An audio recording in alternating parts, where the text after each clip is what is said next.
Copyright strike কিংবা policy issue কয়দিন পরে আপনাকে ফেসবুক রিমুভ করে দিবে, সেই বিষয়ে অনেকের প্রশ্ন যে আমার ফেসবুক পেজে রিপোর্ট আসছে কিংবা আমার ফেসবুক পেজে পলিসি ইস্যু আসছে কিংবা আমার পেজে রিস্ট্রিক্ট আসছে, আমার ভিডিওতে কপিরাইট আসছে, সেটা কতদিন বাদে যাবে সেই বিষয় নিয়ে অনেকে বলে, যার কারণে আজকের এই ভিডিওটা।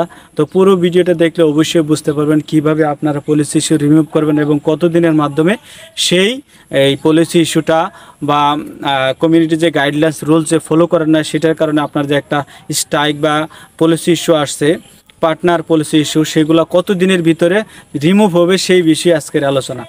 তো যাদের পার্টনার পলিসি ইস্যু আসছে তারা অবশ্যই ফেসবুক টিমকে একটা আবেদন করতে হবে এবং আবেদন করার পর আমার পার্টনার পলিসি ইস্যু আসছিল তাসিন ব্লগে। তো আমি আবেদন করার প্রায় 15 থেকে 20 দিনের ভিতরে আমার পার্টনার পলিসি ইস্যু রিমুভ হয়ে গেছে, মানে আবেদন করার 15 থেকে। কিন্তু আবেদন না করলে কখনোই আপনার ফেসবুক পলিসি ইস্যু রিমুভ হবে না। কিংবা যদি কোনো ভিডিওতে কপিরাইট ইস্যু এসে থাকে, আপনারা দয়া করে সেই ভিডিওটা ডিলিট করে দেন, কারণ ওই ভিডিওটা রাখার কোনো প্রয়োজন নেই। ওই ভিডিওটা আপনার কোনো কাজে আসবে না, বরং আপনার চ্যানেলে আরও ক্ষতি আসবে।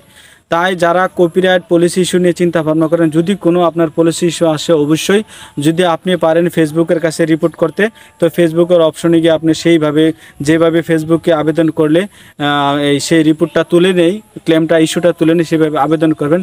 যদি আপনারা আবেদন করতে না পারেন, তাহলে আমি অবশ্যই এই কমেন্টে একটা অপশন লিখে যাচ্ছি, সেটা লিখে কিভাবে আবেদন করতে আমি একটা ভিডিও দিয়েছি, সেই ভিডিওটা দেখলে অবশ্যই আপনারা বুঝতে পারবেন কীভাবে পলিসি ইস্যু রিমুভ করা হয়।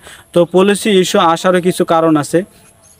আপনাদের ফেসবুকে যে রুলস, ফেসবুকের যে গাইডলাইন্স, ফেসবুকের যে সিস্টেম, সেই সিস্টেমকে যদি আপনি ফলো না করেন, সেই সিস্টেমের বিরোধিতা করে আপনি ভিডিও আপলোড করেন, তখনই কিন্তু আপনি ফেসবুক থেকে আপনাকে একটা পলিসি ইস্যু দিয়ে দেয়। সেই পলিসি ইস্যুর কারণে কিন্তু আপনি কখনোই ফেসবুক থেকে টাকা ইনকাম করতে পারবেন না। যতক্ষণ না পর্যন্ত আপনার পলিসি ইস্যু রিমুভ না হবে, ততক্ষণ পর্যন্ত কিন্তু আপনি কখনোই ফেসবুক থেকে টাকা ইনকাম করতে পারবেন না, কিংবা আপনার পেজে কোনো ধরনের সেট আপ আসবে না, আপনার চ্যানেল কখনোই মনিটাইজেশন হবে না। তো ফেসবুক যে নিয়মে বলে সেই নিয়মে ভিডিও আপলোড করবেন। নিজস্ব কন্টেন্ট হতে হবে, অন্যের কন্টেন্ট কখনোই ছাড়া যাবে না।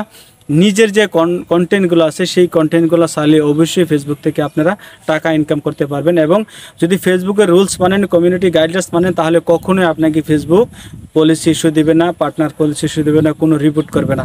যদি আপনি একা কথা বলেন, তাহলে অন্যের যে সাইডের যে এক্সট্রা মিউজিক আছে সেই মিউজিকগুলো দেওয়ার চেষ্টা করবেন না, বা কারো কাছ থেকে মিউজিক এনে আপনার ভিডিওতে ইউজ করবেন না, তাহলে আপনার পেজে কখনোই পলিসি ইস্যু আসবে না। তো এই ছিল আজকের মতো। যদি ভিডিওটা ভালো লাগে তাহলে অবশ্যই শেয়ার করে অন্যকে দেখার সুযোগ করে দেন এবং আমার চ্যানেলটাকে ফলো দিয়ে দেন। আমার চ্যানেলটা খুবই নতুন একটা চ্যানেল, আমার আগের যে চ্যানেল ছিল সেটা হ্যাক হয়ে গেছে। তো এটাতে আমি নতুন করে আবার কাজ করতেছি, আপনাদের সবার সাপোর্ট চাই এবং আপনাদের ভালোবাসা পেয়ে আমি আবার নতুন করে আমার পেজটাকে আবার গ্রো করব। তো আপনারা সবাই আমাকে সাপোর্ট করবেন। ভালো থাকবেন। আসসালামু আলাইকুম।